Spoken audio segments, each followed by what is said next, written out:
Kemudian yang terakhir saya beri ijazah tentang Al-Fatihah ya, karena ini surat yang populer. Kalau saya ijazahi Quran 30 juz pasti sampean nggak hafal. Atau ijazah surat Baqarah, kalau mau Baqarah mau.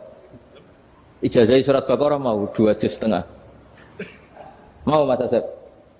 Ya Fatihah aja yang gampang ya. Nah, ya kulhu Fatihah ini paket ringan ini. Tapi pahalanya apa? Besar. Ini beda ya, artinya selama ini mungkin Anda baca tapi monoton ya. Tapi ini saya bacakan teks aslinya tentang istilahnya itu mazaya itu kelebihannya Fatihah. Saya baca Arabnya dulu, nanti ini terakhir ya, ijazah tadi kan saran-saran umum tentang sosial. Ya, pokoknya jadikan kebaikan itu punya nilai sosial yang baik lah. Jadi nanti orang yang nggak amanah nggak laku, ya calon bupati, gubernur, presiden yang nggak amanah juga nggak laku. Begitu juga kiai yang tidak amanah juga nggak laku, suami yang nggak amanah juga nggak laku, istri yang nggak amanah juga. Sehingga kebaikan ini jadi nilai sosial yang dalam tanda kutip sudah keniscayaan. Yang diinginkan Allah itu seperti itu, bukan kebaikan yang dipaksakan karena kekuatan negara. Maksudnya kalau bisa kebaikan itu tidak usah dipaksakan. Memang sudah satu kebutuhan. Kayak cerita-cerita di negara maju itu, bahkan apapun jatuh itu nggak ada yang ngambil apa itu. Makanya gambarannya Mekah Medina kan gitu kan, barang jatuh nggak ada yang berani apa ngambil itu, saking sudah jadi sistem. Sehingga banyak negara di Eropa itu yang sampai nggak punya tentara, nggak punya polisi karena kebaikan sudah. Nah kita kan masih capek, polisinya aja capek, apalagi masyarakatnya, karena ya kebaikan itu belum jadi nilai apa bersama. Nah kita selain ditopang negara, ada polisi, ada tentara, itu kita usahakan kebaikan itu jadi nilai apa bersama. Tadi wa'tamiru bainakum bima'ruf. Dan kita punya reputasi yang bagus dalam bab ini. Saya masih ingat kecil saya itu yang jilbaban hanya keluarga kiai. Sekarang rata-rata masyarakat itu jilbaban. Dulu yang sekolah SMP, SMA itu jilbaban kadang dulu malah dilarang ya, harus sama seperti itu seragamnya. Sekarang sudah boleh.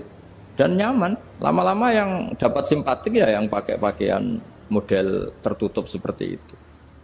Lama-lama gamane cara wong golek mantu ya golek yang seperti itu daripada yang blodor. Lama-lama jadi nilai bersama. Ya ingin saya seperti itulah. Di terminal juga sama. Orang mau makan cari warung yang kelihatan ada ayat kursinya, pakai jilbab, atau paling enggak dia enggak mungkin lah nyuguhkan yang tiren atau yang haram. Akan ada garansi sosial, ada apa? Ada garansi apa? Sosial. Dengan penampilan yang soleh itu kan, masa iya nyuguhkan oplosan babi gitu misalnya itu. Jadi nilai sosial itu harus benar-benar jadi nilai. Sehingga negara biar enggak capek-capek itu.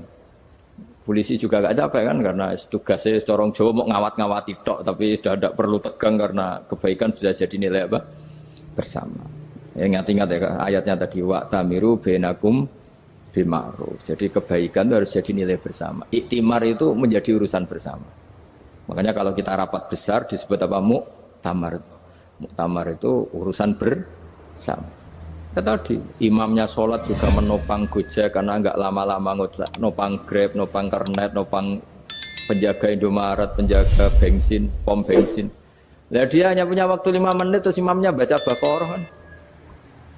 Iya imamnya mursyid, mungkin dia tambah lama tambah dapat aplaus dari muhibbinnya, tapi makmumnya dia tambah lama tambah dapat penghormatan dari pecintanya, tapi kitanya wah khusyuk wali kan, dia dapat status naik lah. Kita yang sudah tidak ikut jadi wali diganggu apa pekerjaannya. Kalau ada imam seperti itu sampai mufarokoh saja, niat ya Allah sampai sini saja saya makmum orang itu, silakan orang itu punya urusan sendiri dengan jenengan, ya sudah, atau salib saja apa. Nah, itu boleh kalau dalam fikih namanya apa mufarokoh. Mufarokoh itu niat, tapi kamu jangan langsung selonong mufarokoh, niat dulu pamit sama Allah bahwa sekarang mau mufarokoh. Ya, tapi ya jadi sholat yang aneh kan, imamnya masih rukuk, kamu terus sujud, terus apa-apa selesai ya. Mungkin dalam pandangan itu orang lain ini maksudnya makmum gimana ini kok begini. Tapi sudahlah Allah Maha tahu. Nah, insya Allah dimaklumi. Ya saya baca tentang Fatihah ya, karena sampean pasti sering baca Fatihah. Supaya apa sekaligus jadi jimat lah gitu. Jadi kalau kamu sering di jalan-jalan yang mungkin sepi atau mungkin kan tidak semua teman Grab itu nasibnya bagus yang di Semarang Jogja. Mungkin yang di Kalimantan di Papua kan ada yang 10 kilo gak ketemu rumah, ya kan? Ya lihat di TV-TV itu kan kasihan kan. Sudah 10 kilo gak ketemu rumah, penumpangnya kuwekar preman tuh kan. Ini makan orang enggak kan gitu. Kan ujiannya dua. Kalau penumpangnya cantik itu ya kecoba syahwat, kalau preman takut. Jadi orang itu selalu ujian itu. Sing sedengan itu kan jarang orang itu. Jadi kalau penumpangnya perempuan cantik ujiannya itu syahwat, kalau preman ujiannya ketakutan. Kalau orang yang lemah bawa uang ujiannya kamu ingin garong. Jadi hidup itu memang semuanya ujian. Liyabluwakum ayyukum ahsanu amala. Makanya saya sering ditanya oleh teman-teman, Gus, nah ujiannya kenal wong wedok elek piye sama? Kenal wong ayu ujiannya syahwat, kenal wong elek ujiannya ngenyek, itu sama-sama dosa. Syahwat ya dosa, ngenyek juga dosa. Wah elek keriting untune metu ya dosa ngomong gitu. Kadang-kadang orang berpikir enak kancanan wong elek gak dosa. Kata siapa kancanan wong elek itu ya dosa karena bawaannya ngenyek. Ngenyek itu menyepelekan itu. Makanya saya itu ya nggak mau berteman sampean. Nanti kan bawaannya ngenyek atau seneng ya tidak tahu. Ya sudah ada takdir saja kalau ketemu ya tak ulang ngaji gitu. Tapi ini ngaji terakhir, setelah ini ngaji biasa aja, tidak usah resmi gini. Ngaji kok resmi aneh. Pokoknya nanti suatu saat kalau pandemi sudah berlalu saya akan ngaji Rebone, lalu ini ngaji. Ini ngaji yang kurang bagus karena ngatur kiai kurang berkah ini. Nanti tapi ya lumayan lah masih mau ngaji. Ngaji kok tanggal ini jam ini. Sekarang suatu saat kamu tak panggil, Mas Wahyu datang ke sini jam ini, tidak mesti bisa. Mungkin pas ada acara apa, oh, maaf ke sini pas ngecek pas apa. Jadi ya sudah tapi tak maafkan, enggak apa-apa. Takdir ya. Tak bacakan supaya sampean tahu keramatnya bismillah. Nah, sebelum saya bacakan bismillah Fatihah, tak beritahu tentang ilmu tafsirnya karena ini penting sekali.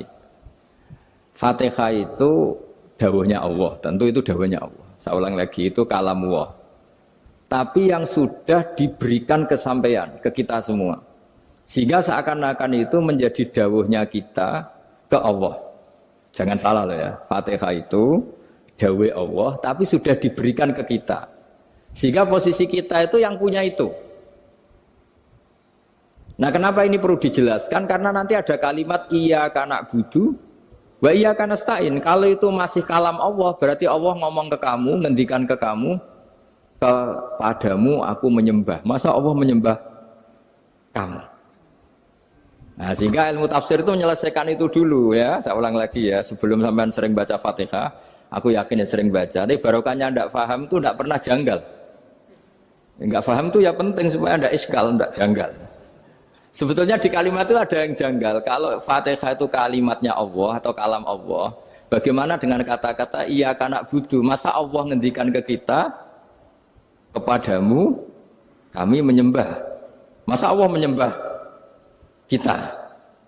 Maka penyelesaiannya secara ilmu tafsir gimana? Semua ulama mengatakan, bukan satu dua, semuanya mengatakan di Fatihah itu semuanya diberi kawalan kalimat. Saya ulang lagi ya, di Fatihah itu semuanya diberi awalan kalimat qulu, katakan wahai hambaku begini. Ya, katakan wahai hambaku begini. Nah, begini ini pelajaran dari Allah yang sudah diberikan ke kita. Terus kita mengatakan bismillahirrahmanirrahim, alhamdulillahirabbil, termasuk kita mengatakan iyyaka na'budu wa iyyaka nasta'in. Jangan bayangkan Allah ngendikan ke kita. Kalau Allah ngendikan kita berarti gini, hei wahyu ihdinas siratal mustaqim, tunjukkan saya jalan yang benar. Nah nanti kamu terus, ya Allah Anda aja minta tolong saya minta tolong siapa kan, jadi panjang kan. Ya saya ulang lagi ya, jadi itu di ulumul Quran diterangkan gimana sebelum baca Fatihah ya.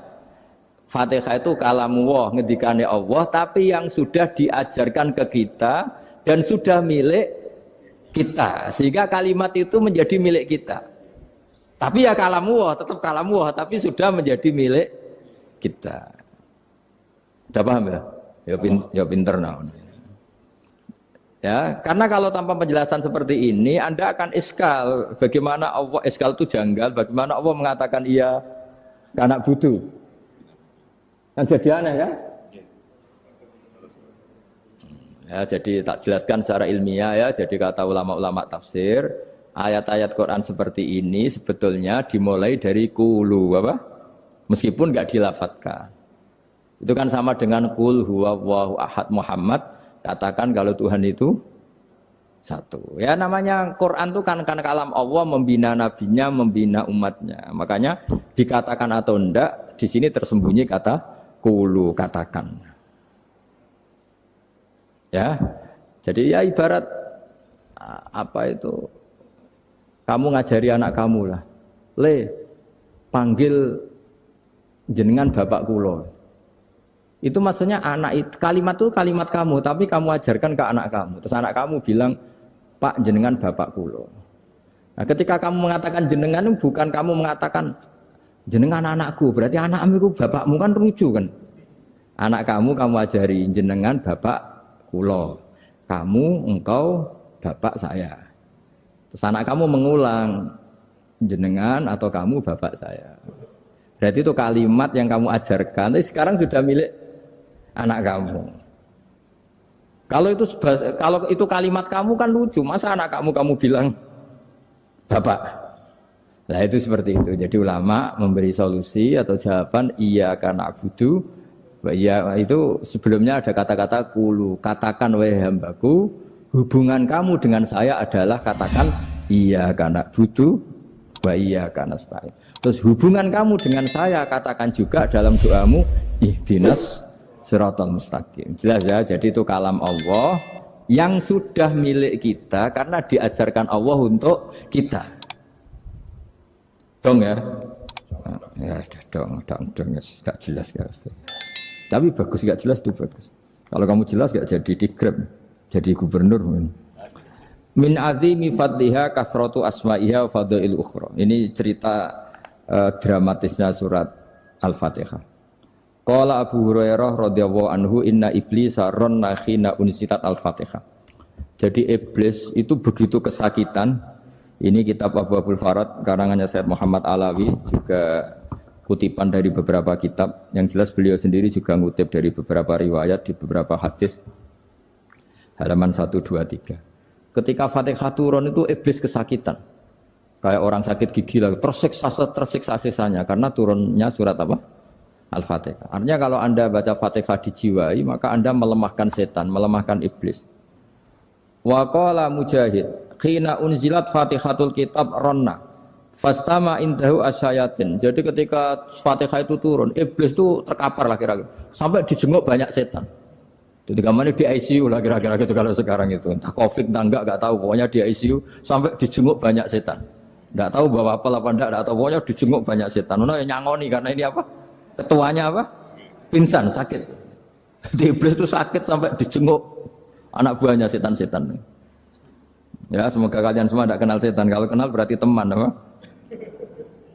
Wa qalu misla dzalik. Wa qala lahum laisa mimma taquluna syai'un walakin unzilat suratun laisa ajru qailiha illa an harrama alaihi nar jahannam.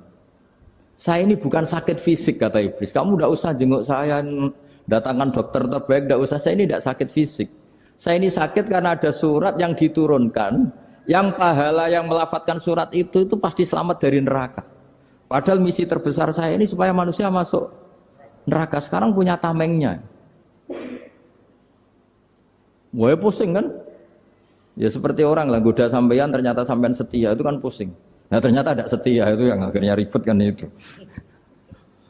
Jadi iblis itu cita-cita terbesarnya kan semua orang itu masuk neraka. Nah sekarang turun satu surat yang gara-gara surat itu siapapun yang baca dijamin selamat dari neraka. Jadi walakin unzilat suratun laisa ajru qailiha illa an harramallahu alaihi nar jahannam. Karena jadi dia shock lah itu kalau orang di Jawa itu bilang shock. Aduh sial nasib saya ini umat nggak bisa saya goda lagi karena punya tamengnya tadi punya. Qad batala kaidukum wa makrukum. Rekayasa kalian sekarang itu tidak ada gunanya semua. Nah, ini alhamdulillah di Indonesia kelihatan kan banyak yang miskin, banyak yang susah. Tapi selagi mereka masih sholat, tuh keinginan mencari halal itu masih tinggi. Kayak apa kita di tengah kota, jauh dari anak istri, jauh dari tetangga. Biasanya kalau orang jauh dari anak istri, tetangga kan sakar PDW. Tapi yang soleh masih banyak, sudah jauh dari keluarga tetap lurus. Loh, kalau yang dekat lurus kan wajar, konangan wong akeh kan. Ini sudah jauh masih lurus. Nah ini nggak lepas dari barokahnya surat apa? Surat Fatihah tadi. Jadi karena ada surat yang menjamin pelafalnya atau qailiha terbebas dari api neraka. Wa qalat as-sayatinu lahu is ayyusai'in ta'muruna ya maulana. Faqala lahum idhabu wajtahidu hatta tukhfilu qulubahum hatta la yaqulu hadhihi surah. Lalu kita gimana? Jari para setan gitu. Lalu kita gimana? Terus kata iblis, sudah bikin mereka lupa sehingga tidak baca lagi. Selagi masih baca kita pasti keok.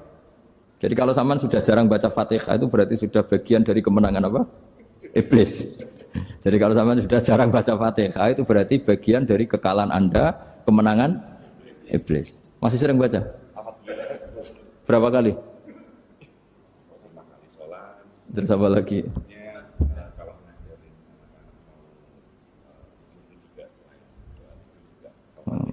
Kok 5 kali tok itu? Berarti pas salat fardu tok itu. Enggak 5 kali itu mendingan itu 17. Kamu itu ngitungnya jangan 5 ini. 5 waktu itu berarti lumayan kan? Berapa? 17 ya? Iya. 17 ya? Ya. 17, tapi kalau makmum tuh sering separuh kan, apalagi makmum tarawih. Ya kan? Makmum tarawih itu bacanya Fatihah ada yang sempurna enggak ya? Ya enggak lah. Baru alhamdulillah rabbil alamin ruko ikut ruko gitu. Makmum kan yang tarawih lah. Kalau tarawih jarang sempurna ya. Fatihahnya itu. Kan imam sudah ruko. Kamu bacanya Fatihah sampai mana tuh? Baru setengah ya. Ya paling pas tarawih aja kan enggak sempurna ya. Apalagi kalau imamnya sing kilat tuh waduh malah. Nah, ketika Fatihah itu sebegitu keramatnya, sebegitu topnya, itu setan rapat, singkat cerita itu yang tadi dipimpin oleh iblis yang sedang terkapar apa? Terus tadi obatnya enggak ada, cuma dia shock karena ada surat yang turun yang melafatkan itu pasti selamat dari apa? Neraka. Nah, ini gimana saran Anda? Terus sarannya adalah bikin orang-orang itu lupa tidak baca Fatihah. Nah, ini rapatnya iblis. Idzabu wajtahidu hatta tufilu qulubahum hatta la yaqulu hadhihi surah. Kala yuksiru qira'ataha wa la yakunu lahum ajrun wa thawabun bal yakunu lahum adzabun wa iqabun.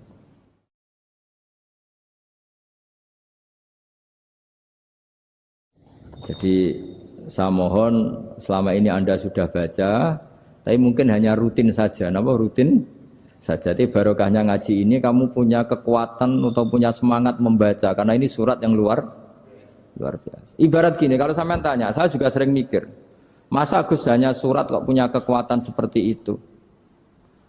Di dunia ini kata Allah, mulai Nabi Adam sampai kiamat, nggak ada yang bisa menandingi kekuatan kalimah. Kalimah itu kata-kata, nggak ada yang bisa menandingi kata-kata. Misalnya Anda nge-grab, berangkat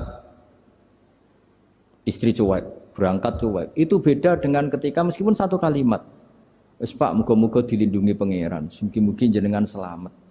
Itu menjadi teduh dan semangatnya luar biasa karena kayak mendapat support. Jadi kira-kira kalimat itu hubungannya kita dengan Allah, Fatihah itu seperti itu. Kamu melafadzkan satu kata-kata yang dibenarkan langit bumi, dibenarkan aras, dibenarkan malaikat, dibenarkan semua penghuni di dunia ini. Sehingga itu efeknya luar biasa. Itu seperti gini ya, kamu cerai sama istri, terus nikah lagi katut babon.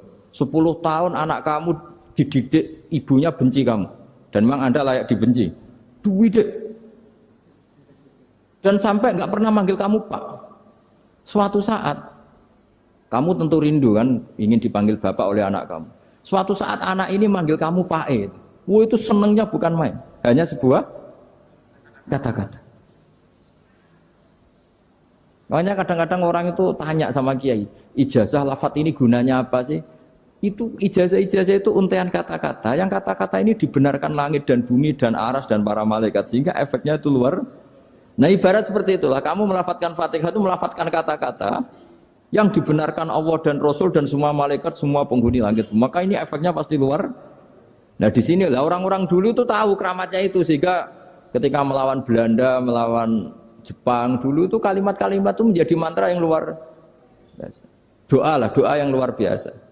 Tapi di era modern karena orang sudah tidak ngerti itu, dianggap itu mantra, jimat, khurafat, bid'ah, waduh ribet meneh. Sebetulnya tidak seperti itu. Memang kata-kata ini kekuatannya luar biasa. Sama kesakitan hati kamu juga karena itu. Ngojek wangilan. Lha Pak di bojo kok kowe gagahe tok kere. Wah, iku seling terus mesti. Padahal kalimat itu kan tidak melukai secara fisik, tapi apa kerjanya sesuk sarasa-rasen. Karena terus dengan pengadilan seperti itu kan, ngapain kerja demi perempuan yang seperti ini? Lagi-lagi kata-kata ini luar. Nah bayangkan kalau kata-kata itu adalah kalimat yang diajarkan Allah lewat Rasulnya, lewat malaikat Jibril. Kayak apa kekuatannya itu? Nah kira-kira Fatihah itu gitu. Kalimat yang baik, kalimatan thayyibah diajarkan oleh Allah dan Rasul. Kayak apa kira-kira kekuatannya? Pasti luar biasa. Wong support yang dikatakan istri kita, anak kita aja luar biasa, apalagi ini support yang diajarkan Allah dan Rasul. Ya makanya saya mohon kalau baca Fatihah, baca kalimat-kalimat thayyibah ketika sholat itu dijiwai. Ya misalnya Rabbana lakal hamdu mil'us samawati wa mil'ul ardi wa mil'u ma syi'ta min syai'im. Engkau zat yang layak dipuji dan pujian ini memenuhi langit dan bumi. Karena kita tahu nggak ada sejengkal di alam raya ini kecuali di situ ada rahmat Allah. Misalnya kamu bisa lewat sampai rumah saya, kamu mungkin anggap biasa saja. Coba kalau ngalami likuifaksi, tahu-tahu bumi ini ambles, bisa ngelewati yang likuifaksi itu luar. Tanyakan orang pernah ngalami likuifaksi di Sulawesi, itu melihat bumi bisa diinjak nggak ambles itu, wah luar. Dan sama nggak ngalami itu sehingga lewat bumi ya biasa aja. Coba kalau ngalami seperti tidur, ya biasa aja. Coba kalau ada gempa, bahwa bumi tenang ini sudah nikmat yang luar biasa. Masa kamu ngakui nikmat nunggu digituin? Ya kan? Nah, makanya baca Fatihah dijiwai lah, bahwa ini kalimat yang luar biasa. Nah, saya teruskan ya. Warwa Muslimun fi sahihihi an Ibnu Abbas radhiyallahu anhuma annahu qala bainama Jibril alaihi salam qaidun dan Nabi sami anaqidan min fawqih. Farofa ar-ra'sahu faqala hadza babun minas sama futihal yawma lam yuftah qaddu ilal yaum fanazala minhu malakun faqala hadza malakun nazza ilal ardi wa lam yanzil qaddu ilal yauma fasallim waqal absyir binuraini qad uti tahuma lam yu'tahuma nabiyyun qablak fatihatul kitab wa khawatimu suratil baqarah. Jadi suatu saat Jibril ini jagongan kira-kira gitu sama Rasulullah. Tahu-tahu langit itu gemuruh. Karena langit gemuruh kata Jibril terus semuanya ngangkat kepala ke langit. Ini pintu langit baru ini dibuka, yang sebelumnya tidak pernah dibuka seperti ini. Turunlah malaikat, yang malaikat ini pun malaikat spesial yang nggak malaikat murahan lah kira-kira gitu, yang nggak pernah turun ke bumi kecuali juga saat itu. Dengan penyambutan yang luar biasa, dengan semuanya tidak pernah terjadi. Hanya karena bahwa surat Fatihah. Jadi ini surat yang luar biasa, pengawalannya lewat malaikat yang spesial, nggak pernah turun di bumi kecuali saat itu. Penyambutannya juga nggak pernah seperti itu, baru seperti itu. Jadi semuanya itu spesial. Nah, kenapa ini spesial? Karena di situ ada isi puja-puji kepada Allah Subhanahu wa Ta'ala. Ada ikrar kita, alhamdulillahirabbil alamin, arrahmanirrahim. Ikrar ini penting. Kalau contoh paling gampang gitulah. Kamu punya istri selama ini cerewet terus. Suatu saat ngomong, Pak, tak angen-angen rawono wong lanang kayak sampeyan. Wah, itu langsung tidak ada lelaki sebaik engkau. Itu sama senengnya, masya Allah. Karena ada ikrar dari seorang istri ke kamu. Nah, bayangkan kalau ikrar kita sebagai hamba diakui oleh Allah Subhanahu, maka ikrar ini akan dicatat sebagai kebaikan kita yang kita panen nanti di akhirat. Karena ada ikrar. Kita ikrar bahwa alhamdulillahirabbil alamin, kita ikrar ar-rahmanir rahim, kita ikrar maliki yaumiddin, kita ikrar iyyaka na'budu wa iyyaka nasta'in. Sampean misalnya jadi orang Indonesia, ketemu orang Indonesia yang makmur di Jerman, terus lupa Indonesia. Kamu orang Indonesia, enggak, saya enggak orang Indonesia. Mangkel gak kira-kira? Mangkel. Karena salah ikrar kan gitu. Ya jadi saya mohon jangan anggap kalimat itu hal yang biasa, tapi luar biasa. Nggih, ngoten mawon. Assalamualaikum warahmatullahi wabarakatuh.